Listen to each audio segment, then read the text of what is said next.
السلام علیکم۔ آج میں آپ لوگوں کو بہت امپورٹنٹ بات بتانا چاہتی ہوں، تو آپ لوگ میری بات دھیان سے سنیے گا۔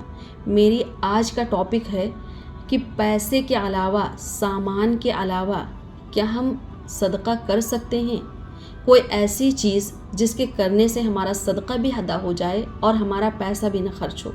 تو آج ہم آپ لوگوں کو بتاتے ہیں کہ ایسی بہت ساری چیزیں ہیں جنہیں کرنے سے ہم دن میں کئی بار صدقے کا ثواب حاصل کر سکتے ہیں، جن میں سب سے پہلا ہے کہ مسلمان دوسرے مسلمان بھائی بہن کو دیکھ کر مسکرانا صدقہ ہے۔ یعنی ایک مسلمان بھائی اپنے مسلمان بھائی کو اور ایک مسلمان بہن اپنے مسلمان بہن کو دیکھ کر اسمائل پاس کرتی ہے تو اسے صدقہ کرنے کا ثواب حاصل ہوتا ہے۔ آپ کو اس میں کچھ نہیں کرنا، صرف ایک دوسرے کو دیکھ کر منہ بنانے کے بجائے اسمائل پاس کر دیں تو آپ کو صدقہ کرنے کا ثواب حاصل ہوگا۔ دوسرا ہے راستے سے کسی تکلیف دہ چیز کو ہٹا دینا صدقہ ہے۔ جی ہاں، آپ کہیں جا رہے ہیں اور راستے میں کوئی روڑا، پتھر، اینٹ یا کانٹا یا کوئی ایسی چیز جس سے آنے جانے والوں کو نقصان پہنچ سکتا ہے تو وہ چیز آپ نے راستے سے ہٹا دیا تو آپ کو صدقہ کرنے کا ثواب حاصل ہوگا۔ اس میں آپ کا کوئی پیسہ نہیں خرچ ہو رہا لیکن آپ کو صدقے کا ثواب حاصل ہو رہا ہے۔ نمبر 3، نیکی کا حکم دینا اور برائی سے روکنا، یہ بھی ایک صدقہ ہے۔ ہم کسی کو نیک کام کرنے کی ترغیب دیتے ہیں، جیسے کبھی کسی سے کہا چلو نماز پڑھنے چلتے ہیں، یا پھر کوئی تمہارے سامنے کوئی غلط کام کر رہا ہے، تم نے اس کو منع کر دیا۔ کوئی تمہارے سامنے کسی کی چغلی کر رہا ہو، کسی کی برائی کر رہا ہو، تم نے اس کو منع کر کے اس کا منہ بند کر دیا، یہ بھی ایک صدقہ ہے۔ یعنی کسی بھی برے کام سے روکنا اور نیک کام، اچھا کام کرنے کی ترغیب دینا بھی صدقہ ہے۔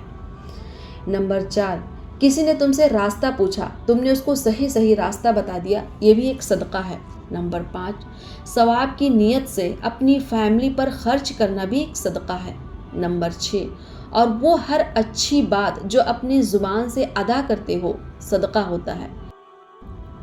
نمبر 7، ہمارا ایک قدم جو نماز کے لیے اٹھتا ہے، جیسے ہم نماز کو ادا کرنے سے پہلے جو کام کرتے ہیں، جیسے وضو کرنا، مسجد جانا، یا نماز بچھا کر نماز کا انتظار کرنا، یہ بھی صدقہ ہے۔ اس میں ہمارا کوئی روپیہ نہیں خرچ ہو رہا، کوئی پیسہ نہیں خرچ ہو رہا، کوئی سامان نہیں خرچ ہو رہا ہے، لیکن ہمیں صدقے کا ثواب برابر مل رہا ہے۔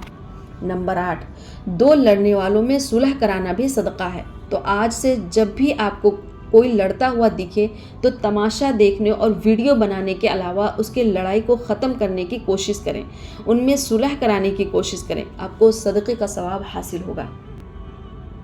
نمبر 9، سلام میں پہل کرنا بھی صدقہ ہے۔ جب بھی ہم کسی سے ملیں کوشش کریں سلام میں پہل کرنے کی، یعنی پہلے سلام کرنے کی۔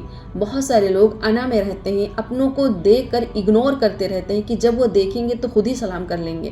یہ چیز دونوں سوچ رہے ہوتے ہیں اور اس طرح کوئی پہل نہیں کرتا ہے اور یہیں سے ایک دوسرے کے من میں من مٹاؤ شروع ہو جاتا ہے۔ تو ہمیں جب بھی کوئی دکھے ہمیں سلام میں پہل کرنا چاہیے، صدقے کا ثواب ملتا ہے۔ نمبر 10، اچھی بات کو، دین کی بات کو دوسروں تک پہنچانا بھی صدقہ ہے۔ تو میری یہ ویڈیو دوسروں تک شیئر کر کے صدقے کا ثواب حاصل کریں۔